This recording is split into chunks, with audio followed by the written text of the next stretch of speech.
If you guys want to know about who we are or what we do, just Google us. Rescue One CBD is the only university research brand on firefighters to show no failed drug tests. We make everything ourselves. After the CBD is extracted by scientists, all the bottling, manufacturing of the product itself, shipping it out is all done by us in-house by firefighters. So that bottle number 1 and bottle number 1000 are all touched by the same group of people, and we can ensure when we lab test, the test that we do 3 times on that batch has been done on that exact batch. No other brand is putting in the time, the effort, the research, and frankly, the dedication of the fire service that we are.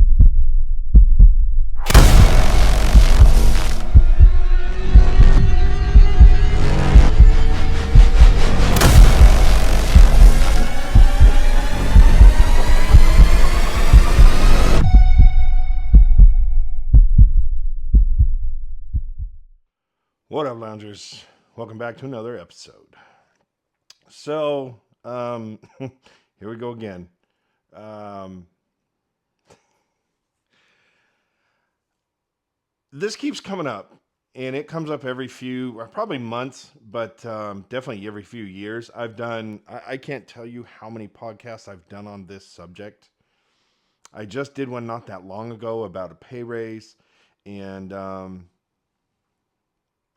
I don't know what's changing. I don't, well, nothing's changing really, except for we're getting new hires. So we keep getting new people into this industry, and that's not a bad thing. But I think the rookies that have just started a couple years ago are finally starting to wake up. So every couple years, we're going to get this wake up from you guys. And you're starting to realize the honeymoon is over when it comes to EMS. Look, if you're new to EMS, if you got in with the hopes that, hey, things are going to get better, the pay's going to improve, I'm going to get pay raises, they're going to see how good I am, and they're going to bump my pay, and pretty soon I'm going to be living the high life. It's not. Listen, in this industry, I don't know if you've realized it, but in this industry, like most, the more education you have, the more you're going to make.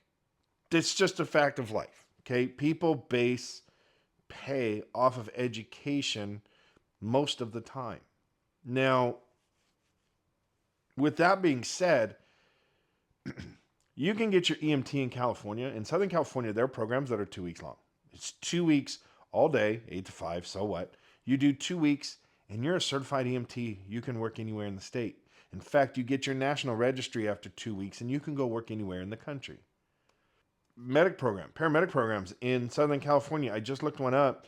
The one closest to me, I think it's 4 months didactic in the classroom, and it's like another 6 months in the field, so 10 months. I do know that there is a college, Daniel Freeman College out in LA. I just looked up their program. It takes 7 months, guys. 7 months to become a medic. Now, I understand you got to do your EMT. Okay, so 2 weeks of an EMT, put in 1,000 hours. 1,000 hours is not a lot of work time. It's really not. You can do that in under a year easily, right? So, 2 weeks, 1,000 hours, 7 months, and you're a paramedic. That's it. It's not rocket science. It's really not. You go through 3 days of FTO training in some places, and they release you into the wild. So, how much pay do you want? How much pay do you think you deserve? And let's be honest, if you're going with the EMT basic, it's common sense with a little anatomy and physiology thrown in. It's not difficult when you really break down what the EMT basic course is. There's a reason they call it basic. It's basic. It doesn't require a lot to get your certification done. Now, EMS is not a tough job physically most of the time. Obviously, if we're doing a lift, we've got a heavy patient, we got a lift or something like that. But let's be honest, the physicality of EMS is not high. It's not. Yes, we have to lift some heavy patients. That's really it. The equipment isn't heavy, the gear's not heavy. If you struggle with that, you probably shouldn't be in EMS, right? Now, the mental aspect of EMS is a whole nother story. Obviously, we deal with some of the nastiest, grossest stuff people are ever going to. Some people will never see. And every time I got a trauma in my career, mind you, if you guys know and you listen, I did this for 15 years. And I've worked in a trauma center. I've worked in Los Angeles County, super high trauma rates. Trauma centers in LA, at least for where I was on the east end of the county. We had another trauma center probably within 15 miles of us, I believe, roughly. It's a 15-minute drive. Okay. And we averaged, well, they calculated we would average between 4 and 6 traumas every 24 hours. So we saw a lot of trauma, right? And in LA County, you've got multiple trauma centers. So you can imagine if you're roaming around throughout the county, which we did, you're going to get several traumas. You're going to get traumas frequently. It was common. It wasn't uncommon. We weren't getting traumas, right? And not everything is bad, of course. We all know this. So, but here's the thing. Even in 15 years, when we would get a call, whether on the rig or a trauma coming into the hospital, one of my first thought processes was, am I going to be able to handle what's coming in? Because I don't know, right? You get that call and you might get something that just says, rollover TC. Okay. We had a rollover TC in my county one time. Granted, they got more information than this, but it was a bus that rolled over with 10 ejections, right? And you think, okay, well, 10 ejections, you're going to have some bodies laying around. What they didn't explain was when the bus tipped on its side, the bus rocked back and forth. It ejected people. And when they landed, the bus actually landed on top of them and drug them through the ground and just turned them into hamburger meat, right? They weren't told that over the CAD system, or they weren't given those notes. All they were given was a bus with ejection. So you don't know what you're going to get. Do we deserve more for that? Possibly. But who's to say? Some people are going to take that and brush it off, and some people are going to struggle with it. I can tell you most are going to struggle with it. Do we deserve better pay? Sure. But how often does that happen? How often are you in your system, are you getting traumas that are affecting you every single day? Because I've talked to people online, social media. You guys know I've done this for a really long time. And I've talked to people who are paramedics who haven't worked a cardiac arrest in 7 years. 7 years for a cardiac arrest. How many traumas do you think that person's getting? I used to work cardiac arrest every day at the hospital. Every day we would have a cardiac arrest. It was not uncommon. It was more uncommon not to have a full arrest than it was to have them. So your different systems, but again, do I deserve more pay because I do more work, because I get more cardiac arrest, because I do more traumas? Sure. But is it an amount that makes a minimum wage job now a livable wage job? No. And EMS is never, especially, I won't say never, and I'm going to generalize, most EMS systems are never going to pay livable wages, especially for a basic job. Basic jobs are just that. They're basic. They're a stepping stone. They are meant for you to use it to get higher. The problem with EMS is you don't have anywhere to go. You don't. Think about it. I mean, granted, don't get me wrong. There's places you can go, but they're far and few between. Once you hit paramedic level, your next step has to be, not has to, but for the most part, is going to be RN or above. And I get it. Some people are going to say, oh, well, medics, are the same as nurses or better. Cool. Say what you want to say, but where's the next pay step? Where's the next pay step after a medic in the medical field? Most common place is going to be RN. It's just the way it is. So, do you want to stay a medic making unlivable wages or step up to an RN and make livable wages? Those are your options. So that's on you. And if you've been in this industry for more than, I'll give you 2 years. I'll give you 2 solid years of work that if you haven't figured out you're not making a livable wage, that's on you. That's it. That's on you. I think realistically, you want to take a stepping stone for EMS, you go basic, you go medic, and then you go RN. Minimum. Be an RN, work the ER, work at a trauma center. You're doing essentially the same stuff, but you're in a room instead of a box on the street. That's your biggest difference. People are like, no, dude, you can't do that because now I have standing orders. I don't have standing orders as a nurse. It's a Mother May, I think. And listen, It's true on paper that that's how it works. But I can tell you right now, at where I worked, the nurses basically had standing orders. When a patient came in, let's get them ready. Let's get them ready to go. If it's chest pain, there's a protocol in place. We can do certain things and get it done. The doc does have to sign off on it. Yes. Guess what? Ultimately, you have a doc signing off on you on a paramedic scope. You do. They still have to have it approved. And if you don't think it's not going to go through compliance and double check and make sure you did everything right, you're wrong. They're going to be checking you. It's audits. It happens. I love hearing the quote, well, we do things other people don't want to do. We do things other people can't do. You're right. But so do the people cleaning up the floors at the hospital. So do garbage men. So does everybody. Everybody does something somebody else doesn't want to do. This is the way it goes. I don't want to sit in an office all day long. So somebody else does. Should they get paid more because I don't want to do it? Doesn't make sense to me. It doesn't make any sense to me. That saying is the dumbest thing I've ever heard. Everybody that's not doing your job is doing something you don't want to do. So should they get paid more? It makes no sense. That's a dumb statement. What's not a dumb statement is EMS pay is not going to improve. We have a system that's broken. There's no intention of changing it. There's no, hey, you know what? In 10 years, we should do this. 5 years. No. You know why? Because the powers that be like what they're making for the amount of effort they're putting into it. What are they getting back for what are they putting in? More than enough, so they're going to keep it that way. You know who's putting in more and not getting enough? You. Because you continue to settle for it. You knew the pay coming in and you accepted it. You don't like retail.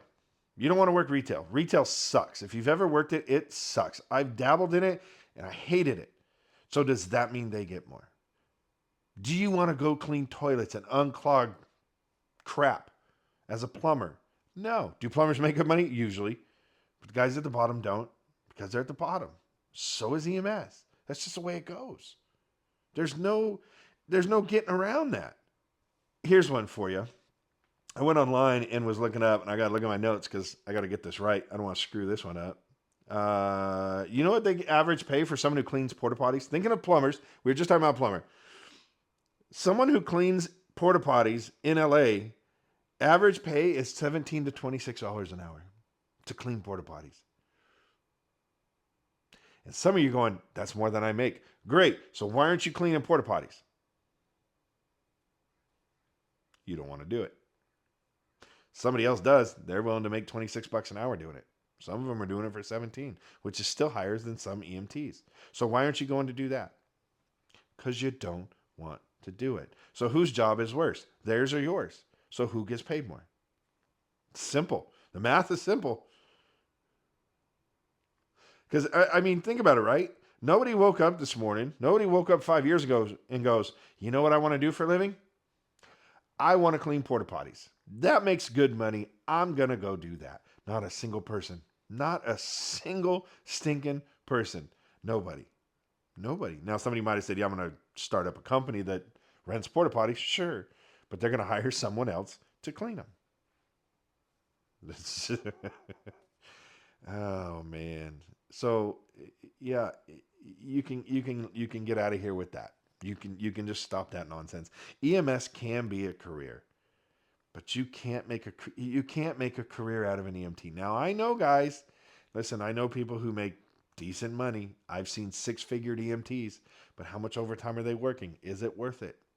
You're killing yourself slowly. It's just look. There's a there's a department near me, and they have paramedic AOs, they call them, and their starting pay is $90,000 a year. Which, as an EMS, and it's a single role spot, so you're only a medic and you're only on an ambulance, making $90K a year. That's great, but in Southern California, it is not great. $90K in Southern California, you still have roommates at $90K a year in Southern California, right? And to me, it just cracks me up that you guys think entry level should pay the bills. Entry level should be a livable wage. No, McDonald's is entry level. Working at McDonald's should not pay your bills. It never has. Excuse me. It never has.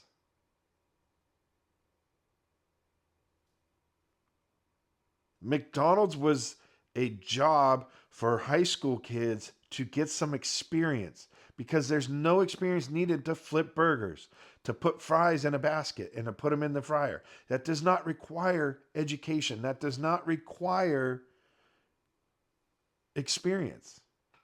It was meant for you to get some experience. So now you've worked at McDonald's and now you can start looking, say, at, I don't know, UPS. You can start looking at the postal services. You can start looking at anywhere with an entry level position that pays more than McDonald's. Still an entry level position. You're still gaining that experience. It's like graduate high school and step into the role of a CEO. It's not going to happen. Granted, there's some people, but you get my gist. You get the gist of what I'm trying to say. You don't walk into livable wages. Historically, it doesn't happen. Again, I'm generalizing, but for the most part, it doesn't happen. You have to make your way up. That's why they call it the corporate ladder, you guys. Come on. This ain't rocket science. It's EMS. You're an EMT basic. You're not going to make money. We all know this. We knew this going in. And if you didn't, you're a fool. You're an absolute fool if you did not look at your pay scale of what you were getting into. You're an idiot. I'll call you out. You're an idiot. Plain and simple. Here's my thing, right? You're going for, let's say for those of you who are trying to get into the fire department, what's your end goal? People typically don't remain a fireman for their entire career.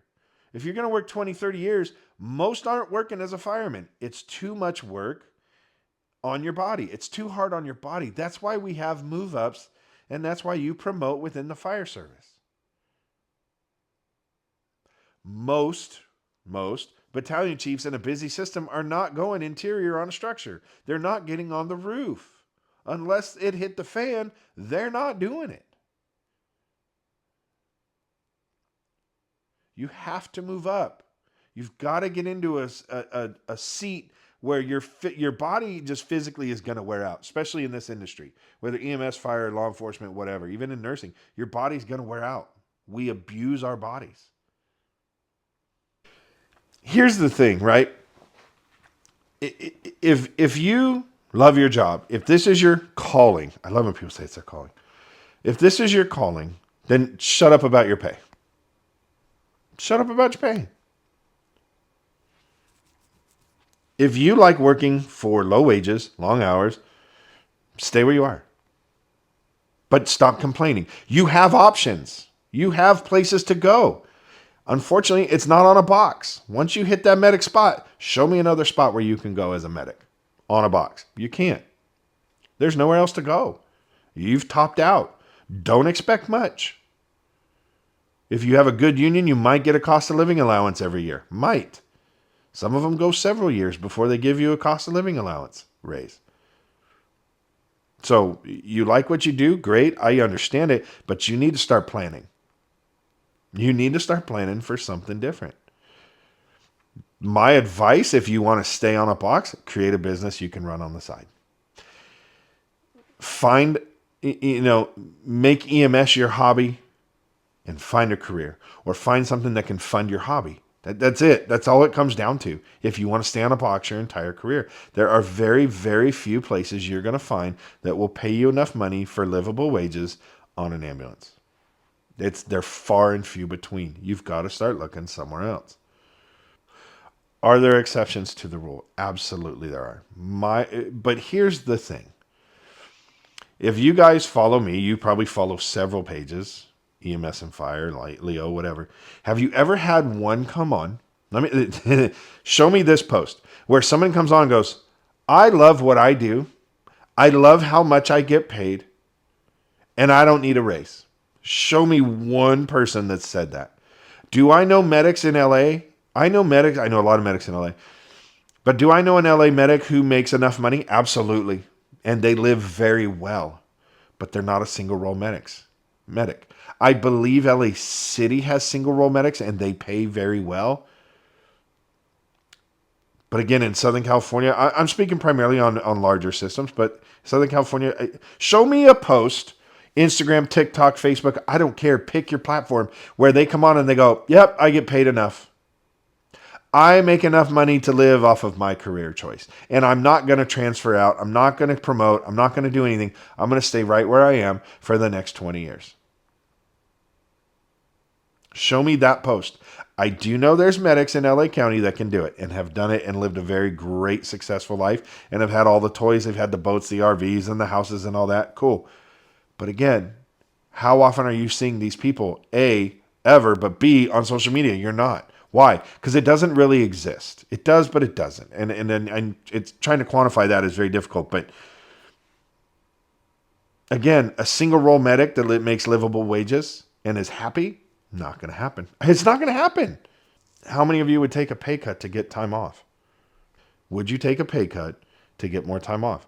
If the answer is yes, you're overworked and you're underpaid. You're overworked and underpaid. I know it sounds weird to say you'd take a pay cut, but obviously if you're working that hard, I shouldn't have to explain this. I hate the fact that I have to keep making these podcasts about pay. Your pay sucks. EMS pay sucks. Period. End of story. That's it. It sucks.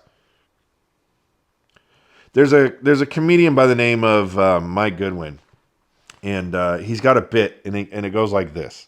I'm gonna read it so I don't mess it up. If you're healthy, you have nothing to worry about. Or in life, you only have two things to worry about: if you're healthy and if you're sick.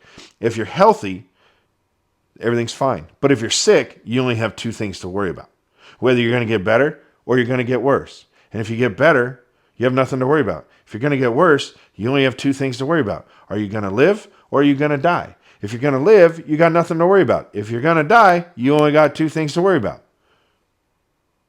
Are you going to heaven or are you going to hell? If you're going to heaven, you got nothing to worry about. You see where this is going? We can just keep breaking it down, right? So I redid it. I redid it about EMS. You only have two things to worry about with EMS. And it says if you're getting paid enough, you're good. Or it's two things, right? Are you getting paid enough or not? If you're getting paid good enough, you have nothing to worry about. If you're not getting paid good enough, you only got two things to worry about. Is there more overtime to pick up, or is it all gone? If there's more to pick up, then you have nothing to worry about. But if there's not, you only got two things to worry about. Will becoming a medic give me a livable wage, or will it just give you more responsible for some bad money? If it does, you're good. If it doesn't, you only got two things to worry about. Do you write it out and pretend it'll get better, or do you leave and find something that'll actually pays enough to live? So it is up to you to decide. Well, let me rephrase that. If you decide that you're going to stay, you've only got two things to worry about: whether EMS will really pay you what you want, or whether you just keep going and bear it until it gets better or until retirement, right? And think about that. If you're in a private EMS situation, how many of you have retirement? Nobody. Retirements are gone unless you're with a government agency. And even those are dwindling up and drying up really fast. So here's the thing. You're not getting paid for those extra classes that you're taking. You guys, there's a big push lately, I've noticed. And if you know me, you know I follow PragMed. And he pushes education heavily, which is great. And I get it. I do. And I think it's always good to expand your scope, expand your skills rather. Take those classes, learn more, be better, do this, do that. But are you getting paid for it? Are you getting paid extra money to learn more? No. Any of your little, I call them add-on classes to your paramedic license or even your EMT. So you take as an EMT, if you take an ACLS class, you don't get paid. You don't get paid more as an EMT to have your ACLS. Why? Because you can't use it. Same with your PALS, your pairs, your what's the other one? The PTLS. Like none of this stuff is going to pay you more over time. You get paid maybe to take the class, but you're not getting paid more per hour.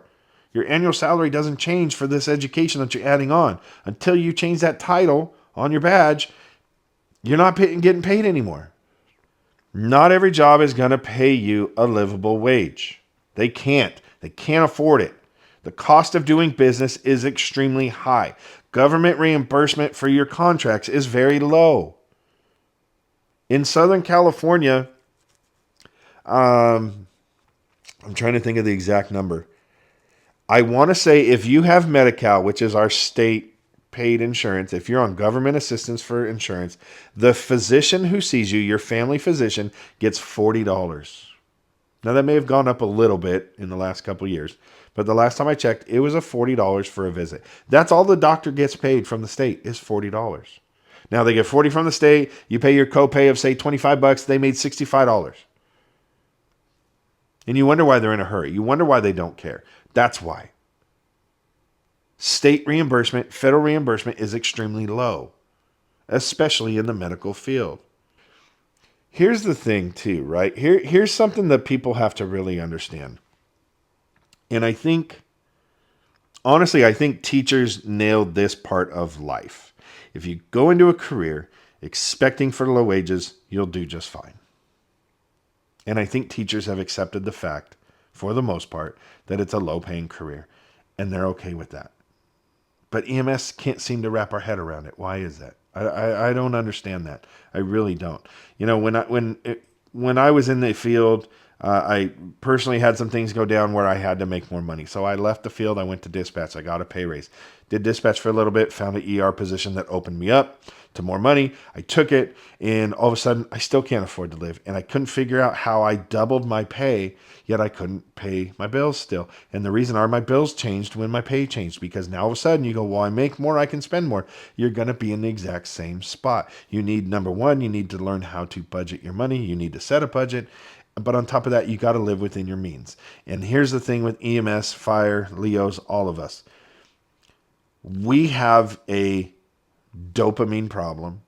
We have an adrenaline problem. The majority of us do. That's why we got into our industries, and we're trying to feed that addiction. So we're going to feed it with monsters, we're going to feed it with Zen, and we're going to feed it with activities that are expensive. End of story. You've got mountain biking, super expensive. You've got shooting, expensive. You've got off-roading, expensive. Name a sport that's not going to be expensive for the most part, but to get that adrenaline, because of our dopamine, that we've killed our dopamine receptors, we've got to go bigger and better. And so it's going to keep costing us more and more and more and more. So if you think working in EMS, working in as an EMT, even working as a medic in most locations, if not all, it is not going to fund your habits and your hobbies. It's not going to happen. So you've got two choices. Stay where you are or do better.